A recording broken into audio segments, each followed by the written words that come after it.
po mga idol sa part 5 ng general wiring for owner type chip with wiring diagram. Ito po ulit ang Pitoy's Legend. At ngayon po, ang dito na tayo sa mga ilaw sa likod. Okay? So yan, meron akong drawing na mga ilaw sa likod. So dito sa likod, meron siyang 5 klaseng ilaw. Okay? Merong sa signal light sa kaliwa, merong park light, merong stop light, merong backlight yung sa atras, at meron ding sa brake light. Okay? So yung signal light sa kaliwa dito, meron din na signal light sa kanan. Okay? So yan. So dito na tayo sa connection. So, unahin natin tong sa signal light. Okay, sa kanan. Okay. Ang isa niyan is ground. Okay, ground. And, itong isa, naka-top na lang yan dun sa linya ng signal light sa kanan. So, hanapin natin yung signal light sa kanan. Dito tayo sa signal light switch. Ayan. Ayan, signal light switch. Okay, so left and right. Okay, sa right signal tayo.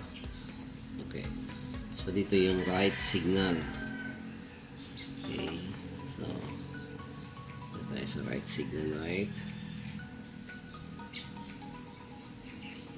Dito tayo magtatap. Medyo malayo. Pero okay lang. Dito. And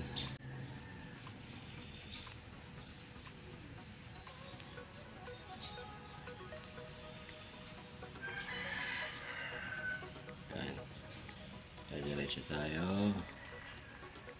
Okay. Yan. Okay, so complete na yung linya sa kanan na signal light or sa right signal light. Okay. So dito na tayo sa left signal light or sa kaliwa na signal light. So ganun din, yung isa niyan naka-ground.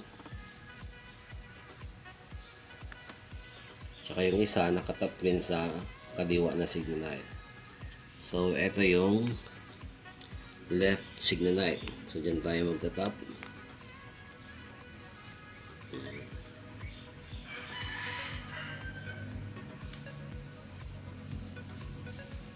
Yung brake light.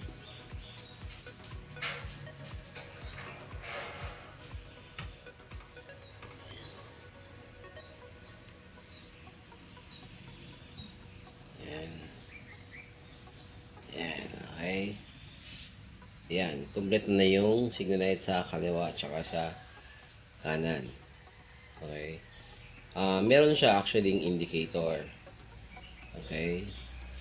Kasi usually sa instrument cluster or sa dashboard, dapat meron siyang indicator, yung left and right signal light. Okay. So ito yung indicator. Kumbaga sa mga owner kasi pilot lamp lang yan eh, except yung mga owner na meron ng dashboard na instrument cluster, kasama na siya dun sa instrument cluster, pero same connection pa rin. Okay. So meron siyang dalawang terminal. Yung isa is naka-ground din. Okay. Dito sa right signal light pares din yung isang terminal naka-ground. Yan. Tapos yung left signal light, syempre, nakatap din siya sa left signal light. So, dito tayo kukuha. Yan, sa left signal light. And medyo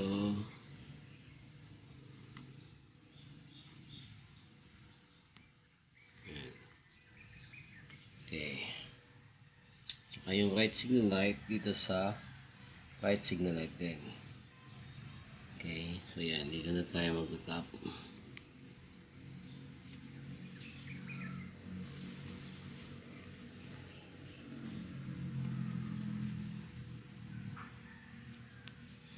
Okay. So, yan. Kasi, pag nagta-turn signal, halimbawa, nagsisignalate sa kaliwa, itong left signal light na to, na indicator, magbiblink din yan. At kung mag-turn right din, mawawala yung indicator dito sa left, magiging ito na rin yung right signal light indicator ang gagana. Okay, at magbiblink din yan.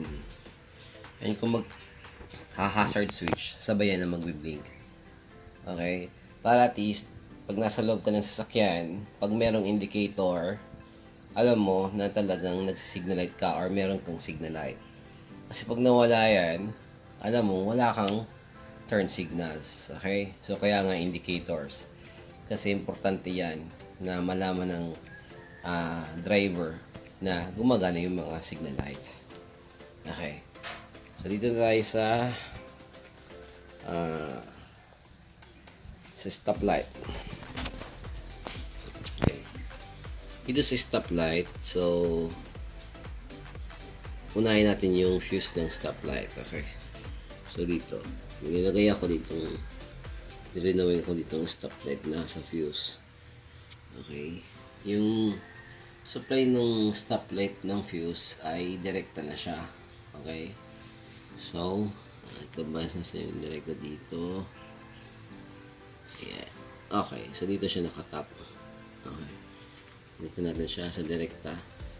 Hindi sa key on, direkta siya. Ibig sabihin, kahit hindi nakasusi, gagana yung stoplight. Ayan.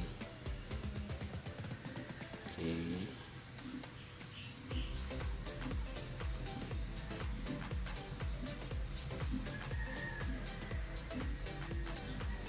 Okay, so saan siya pupunta?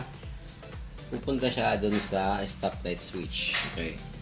So ito yung preno. Okay. So sa ilalim ng preno or depende sa klase ng sasakyan ito kasi yung ginawa kong drawing is yan yung stoplight switch. Basta ito yung preno. Okay. So dire-diretso yan na linyang yan dito sa isang terminal ng stoplight switch. Okay, so wala namang polarity ang switch na yan kahit anong terminal ang i-connect mo dyan. Okay, yan. Okay, so ito naman na sa kabilang terminal kasi dalawa lang yan. Diretso na yan dun sa stoplight mismo. Okay, so dito tayo. Baba siya. Okay. And yan. Yan. Okay.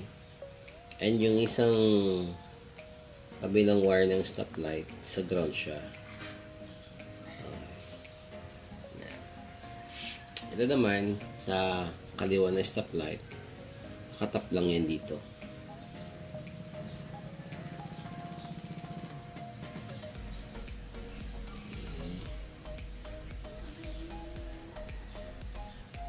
Yan. And yung isa naka-ground. Okay. So yan. Kompleto na yung circuit ng stoplight. Sa ibang mga sasakyan, merong indicator yung stoplight. Pero usually sa mga owner, ganyan, wala naman. Hindi naman kailangan yung indicator na yan. Okay. So dito tayo sa park light. Okay. So, kukuha tayo ng linya doon sa may park light din sa unahan. Okay. So, tayo. Diyan ko na daan. Okay. Ito yung park light. Yeah. Yan. Park light dyan. So, kuha natin yung linya ng positive ng park light.